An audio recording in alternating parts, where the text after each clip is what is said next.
to say goodbye. I am proud of you all, my X-Men. X-Men 97 is about to go full-on mutant mode. Season 1 ended with characters scattered across different points in time, some even encountering the young Sabanur in ancient Egypt before he became Apocalypse. There's also a post-credits tease showing Gambit potentially becoming the Horseman of Death.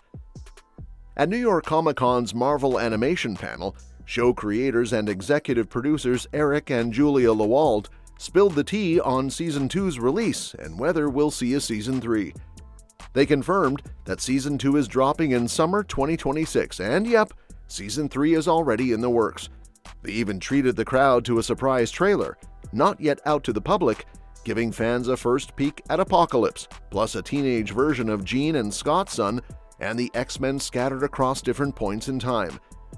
The Lewalds promise that Season 2 will lay the groundwork for big storylines in Season 3. And good news, the cast and most of the writers are sticking around. X-Men 97 fans, take note, Rogue and Magneto are back on screen, and the show's still killing it.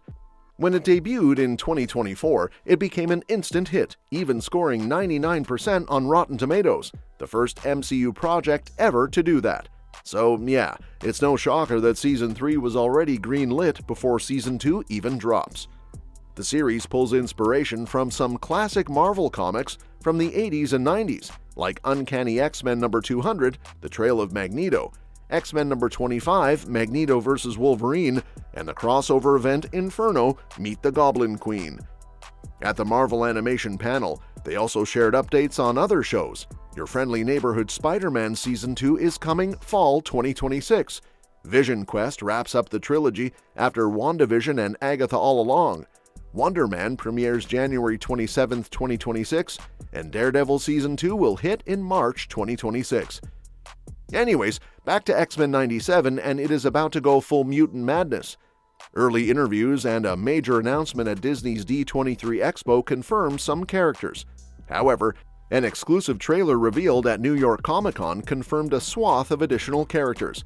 X-Men 97 star Ross Marquand is giving fans a sneak peek at his villain's backstory in the upcoming season. Season 2 will follow the team as they try to get back to the present. In an interview, Marquand hinted at a tense dynamic between his two characters, Xavier and Apocalypse. He said fans will see Apocalypse in a whole new light and get a deeper look at what shaped Sabanur into the villain we know. I can't say much obviously because Disney will shoot me to death, but I can say that I play Apocalypse in the next season as well. There's a really wonderful back and forth between Xavier and Apocalypse in several scenes. I think people are really going to look at the character of Apocalypse in a way that they never have before. And certainly, as a viewer of the original series from when I was a kid, I'm very excited to dive into the psychosis and the basic trauma of what made Sabanur turn into Apocalypse. It's a really interesting journey. I think people are going to love it. Since his first full comic appearance in 1986, Apocalypse has had a long, rich history which the show draws from. With Marquand voicing both him and Xavier, it'll be cool to see their conflicting perspectives play out. He's a classic villain from X-Men the Animated Series, known for his ruthless arrogance and belief in survival of the fittest. His return kicks off a huge, timeline-spanning conflict that puts both mutants and humans at risk. Born thousands of years ago in Aqaba, ancient Egypt, he comes into the world with the mutant X gene. His gray skin and blue lips lead his own people to abandon him as a baby, but he's saved by Baal of the Sandstormers, who sees his potential and names him Sabanur, which means the first one. The Sandstormers live by the idea that only the strongest deserve to survive. Interestingly, though, young Sabanur is actually generous and selfless, something that frustrates Baal. Later, a time-displaced version of him and the all-new X-Men Beast try to save him, and he even lets himself get captured so they can get away. Around this time, the time-traveling Kang the Conqueror shows up in Egypt as Pharaoh Ramatut. Knowing the future of Sabanur, he sends his general Ozymandias and an army to wipe out the Sandstormers and capture the young mutant. Sabanur and Baal are injured and hide in a cave, where Ball reveals advanced alien tech left behind by the Celestials before dying. Swearing revenge, Sabanur sneaks into Ramatut's city as a slave and catches the eye of Ozymandias' sister Nefri.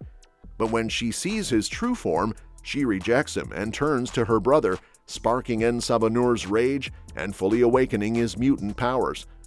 He goes on a rampage, renames himself Apocalypse, and uses the celestial tech to transform Ozymandias into a blind, stone-skinned clairvoyant, now enslaved to him. Over the years, Apocalypse stops aging. In the series S.H.I.E.L.D., it's revealed that Apocalypse even teamed up with the Brotherhood of the Shield in ancient Egypt to fend off a Brood invasion, alongside Imhotep and possibly the moon god Khonshu, or his first Moon Knight avatar. Now let's talk about Apocalypse's wide array of superhuman abilities. He's immortal and can control the atoms in his body to change shape, enhance strength, transform limbs into weapons or wings, regenerate from injuries, generate energy, and manipulate telekinesis, telepathy, teleportation, force fields, and even technopathy. With his mutant powers, plus celestial tech and special regeneration chambers, he can essentially mimic almost any mutant ability at will. Beyond his powers, Apocalypse is a scientific genius, mastering physics, engineering, genetics, and biology far beyond normal science. He's a brilliant strategist and persuasive leader. His blood can heal other mutants but is deadly to humans, and it can even restore depowered mutants, like how it fully regenerated Chambers' body and made him resemble Apocalypse. Alongside him, we'll also see Magneto. The Master of Magnetism played a big role in X-Men 97 Season 1, stepping in as Xavier's successor to lead the X-Men and the Mutant School. His time ruling Genosha ended in tragedy, pushing him toward a darker path, though he finds a bit of redemption by the season finale.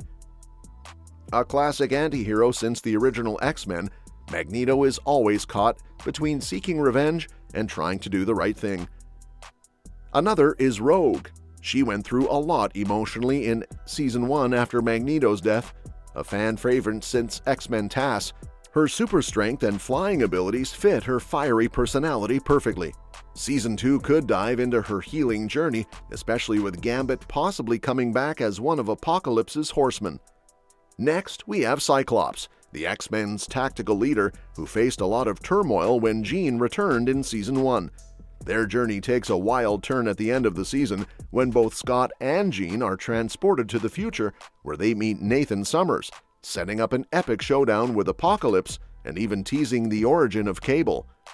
Jean Grey herself returned amid a mysterious clone storyline, and her time in the future introduces her to her daughter from another timeline, Rachel Summers, adding even more complexity to her story.